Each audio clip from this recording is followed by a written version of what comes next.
Hello everyone and welcome back to another video from Crazy Gamer. In this video, I'm going to show you how to log into your existing account on Ojol The Game. So let's get started right away. Now first of all, open up the Ojol game on your smartphone, and once you are taken into your main homepage, you will see various different options including profile. Go ahead and click on it. And now, if you already have an account, you can click on the link Google account or the link CDX ID account option. You can click on either one of these depending on which account you used while signing up for your game.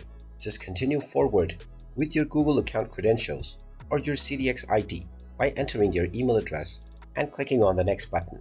Once you click on next, you will be asked to enter your CDX ID password. Just type in your account password and continue forward, and you will be logged in to your Ojol game account right away.